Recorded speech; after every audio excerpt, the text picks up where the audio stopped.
ভারতবর্ষ মানে কোনো আর্ট পেপারে আঁকা জল রঙের মানচিত্র নয়। ভারতবর্ষ মানে শুধু হর্ষবর্ধন কিংবা বাবরের বিজয় বার্তা নয়। ভারতবর্ষ মানে বিজয় সিংহের সিংহল জয়ের ফ্যাসিস্ট গৌরব গাথা নয়। ভারতবর্ষ মানে শুধু মীনাক্ষীপুরম কিংবা জামা মসজিদ নয়। ভারতবর্ষ মানে নেহেরুজির বংশানুবৃত্তি কিংবা জিন্না সাহেবের অলিখিত শ্বেতপত্র নয়। ভারতবর্ষ মানে এক ভালোবাসা, আমার তোমার, শব্দের, সঙ্গীতের, জীবনের, আকাশের, মাটির। আমাদের প্রাইমারি স্কুলে কলু খাঁ সাহেব, সাদা দাড়ি, মাথায় ফেজ, ড্রিল করাতেন আমাদের। ডান বা ডান বা ডান বা, সস্নেহে সতর্ক করতেন, বাপা সকল পা আর হাত মিলিয়ে মিলিয়ে ফেলো। কলু খাঁ সাহেবের গোড়ের মাটিতে আজ ফেরেশতার হাসি ভারতবর্ষের চেরাগ হয়ে জ্বলছে।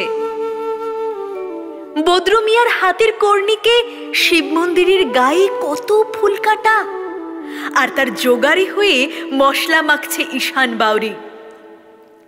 নিয়ামত শেখ আর গোকুল মাহাতো এক পাটাতনে ধান ঝাড়ে। সোনালী গোবিন্দ ভোগে খামারের ঠিকরে পরে সোনালী আলো। পদন মাঝি দাঁড় টানত যুবতী গঙ্গায়, বৈঠা ধরত হুসেইনুর মাঝি, সামলে চলো মাঝি,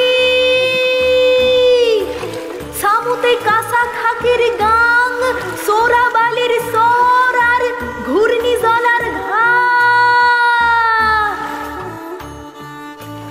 আমার ভারতবর্ষে কোনো গেরুয়া রাজনীতিবিদ কিংবা ইমামের নির্দেশিকা নেই। এখানে কোনো সংহিতা হাদিস ছাড়াই কোজাগরি চাঁদের অকৃপণ আলো পড়ে ঈদগার উপর, আর রমজানি চাঁদ তুলসী মঞ্চের গায়ে পূর্ণ আলো দেয়। আমার ভারতবর্ষ মানে রবি ঠাকুরের মধ্যে নজরুল, রবিশঙ্কর আর আলী আকবরের যুগলবন্দি, গণেশ পাইন আর মকবুল ফিদার রঙিন ছবি। আমার ভারতবর্ষ মানে লালন ফকিরের গান।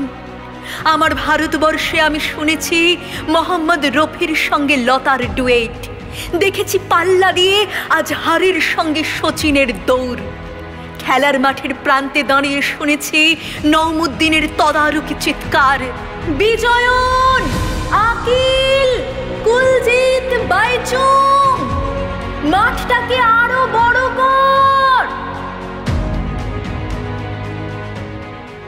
মাঠ দিন দিন ছোট হয়ে যাচ্ছে, মাঠটাকে আরো আরো বড় করা দরকার, অনেক অনেক বড়।